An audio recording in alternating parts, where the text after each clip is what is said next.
Star hospital సుఖీభవకు తిరిగి స్వాగతం. Powered by AgriGold ఆయుర్ సుఖ మల్టీ స్పెషాలిటీ ఆయుర్వేదిక్ వైద్యాలయ.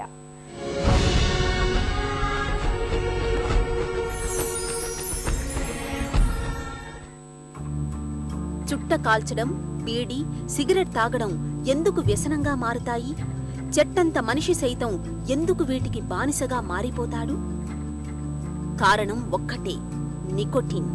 ఈ రసాయనం మనిషిని మత్తుగా, గమ్మత్తుగా చిత్తు చేస్తూ తన వశం చేసుకుంటుంది. అయితే ప్రమాదకరమైన ఈ రసాయనానికి మెదడులో ఆకలిని ప్రేరేపించే భాగాన్ని ప్రభావితం చేసే గుణం ఉన్నట్లు పరిశోధకులు గుర్తించారు. ఈ గుణాన్ని ఆధారం చేసుకుని ఆకలిని తగ్గించే విధంగా ఉంటూ అచ్చం నికోటిన్ లాగే పనిచేసే ఒక మాత్ర రూపకల్పనకు శాస్త్రవేత్తలు ఈ ఏడాది నడుం బిగించారు.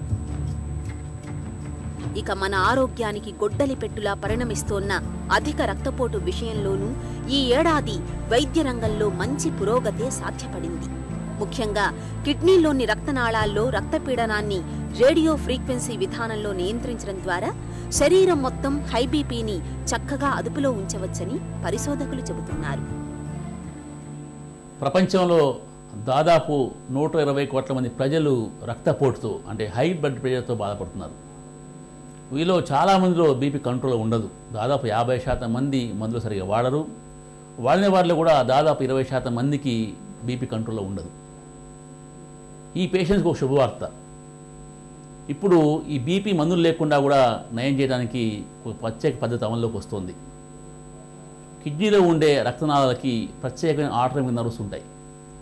ఆ నరాలని నిర్వీర్యం చేయడం ద్వారా చాలామందిలో బీపీ మందులు లేకుండా తగ్గుతుంది.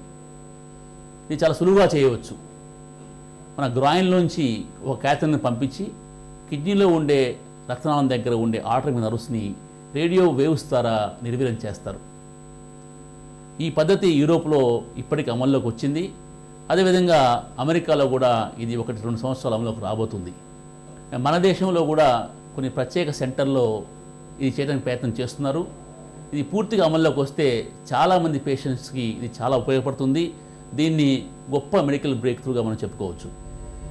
రొమ్ము క్యాన్సర్ నడి వయసు దాటిన ప్రతి మహిళలోనూ అంతర్లీనంగా రొమ్ము క్యాన్సర్ భయం వెన్నాడుతూనే ఉంటుంది.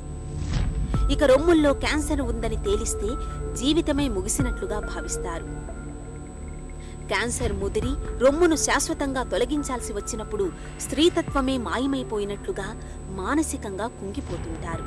అయితే ఇటీవలి కాలంలో రొమ్ము క్యాన్సర్ చికిత్సకు సంబంధించి ఆధునిక వైద్యంలో విప్లవాత్మకమైన మార్పులే వచ్చాయి.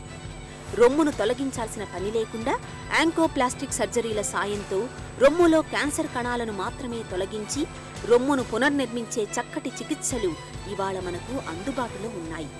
అలాగే ముదిరిపోయిన రొమ్ము క్యాన్సర్కు చికిత్స చేయడంలోనూ ఈ ఏడాది మంచి పురోగతే సాధ్యపడింది. గత 2 దశాబ్దాలుగా బ్రెస్ట్ సర్జరీలో వచ్చిన అడ్వాన్సెస్లో ఆంకోప్లాస్టిక్ బ్రెస్ట్ సర్జరీ అతి పెద్ద అడ్వాన్స్. యంగ్ ఏజ్లో రొమ్ము క్యాన్సర్ని డిటెక్ట్ చేసినప్పుడు, బ్రెస్ట్ కన్జర్వింగ్ సర్జరీ చేసినప్పుడు, రొమ్ములో సొట్టపడినప్పుడు అది మానసికంగా చాలా ప్రభావం ఉండే అవకాశం ఉంటుంది. ఈ మానసికంగా పడే ప్రభావాన్ని తగ్గించడం కోసం ఈస్థెటిక్ సర్జరీ అనేది చాలా ఇంపార్టెంట్. రొమ్ములో సొట్ట లేకుండా ఆంకోప్లాస్టిక్ బ్రెస్ట్ కన్జర్వింగ్ సర్జికల్ టెక్నిక్స్తో గనక సర్జరీ చేసినట్టయితే మానసికంగా ప్రభావం ఉండదు. ఉదాహరణకి చెనుమున వెనకాల చిన్న క్యాన్సర్ గనక డిటెక్ట్ అయితే ఇంతకుముందు రోజుల్లో మాస్టెక్టమీ అంటే రొమ్మంతా తీసేవారు. ఇప్పుడు అంత చిన్న క్యాన్సరు చెనుమున వెనకాల ఉన్నప్పుడు ఆ చెనుమున వెనకాల ఉండే టిష్యూని తీసి, ఆ టిష్యూ తీసినప్పుడు సొట్ట ఏర్పడుతుంది కాబట్టి కింద భాగం నుంచి తీసుకుని వచ్చి ఆ సొట్టని పూడ్చుతారు. ఇది ఒక రకమైన ఆంకోప్లాస్టిక్ బ్రెస్ట్ కన్జర్వింగ్ సర్జరీ. రెండవది, చిన్న రొమ్ము క్యాన్సర్ ఒకవేళ అప్పర్ ఇన్నర్ క్వాడ్రంట్ అంటే ఈ ప్లేస్లో రొమ్ము తక్కువ ఉండే జాగా అన్నమాట, అప్పర్ ఇన్నర్ క్వాడ్రంట్ అంటారు. ఈ చెస్ట్ వాల్కి దగ్గరగా ఉంటుంది. అటువంటి చోట్లో గనక ఇన్సిషన్ చేస్తే పెద్ద సొట్టలాగా కనిపిస్తుంది. అట్లా చేయకుండా చెనుమున దగ్గర ఇన్సిషన్ చేసి ఆ క్యాన్సర్ కణితిని చుట్టుపక్క ఉండే కణజాలాల్ని బ్రెస్ట్ టిష్యూని తీయటం జరుగుతుంది. దీనిని రౌండ్ బ్లాక్ టెక్నిక్ అంటారు. అట్లాగే కొంతమంది మహిళలకి రొమ్ము సైజు పెద్దగా ఉన్నప్పుడు క్యాన్సర్ కణితి పెద్దగా అయినా సరే బ్రెస్ట్ రిడక్షన్ అంటే బ్రెస్ట్ సైజ్ని తగ్గిస్తూ వైడ్ లోకల్ ఎక్సిషన్ని ఆంకోప్లాస్టిక్ బ్రెస్ట్ సర్జికల్ టెక్నిక్స్ ద్వారా కూడా చేయవచ్చు. క్యాన్సర్ ముదిరినప్పుడు అంటే క్యాన్సర్ అడ్వాన్స్ స్టేజ్లో డిటెక్ట్ చేసినప్పుడు బ్రెస్ట్ క్యాన్సర్ ట్రీట్మెంట్లో గత 2 దశాబ్దాలుగా వచ్చిన డిస్కవరీస్లో ఒక అతిపెద్ద డిస్కవరీ ఎవరాలిమస్ అనే డ్రగ్. ఈ drug hormone receptor positive cancer ఉన్న పేషెంట్స్లో వాడుతున్నారు. ఇది అడ్వాన్స్ స్టేజ్లో మిగతా డ్రగ్స్కి రెసిస్టెన్స్ వచ్చినప్పుడు వాడుతున్నారు.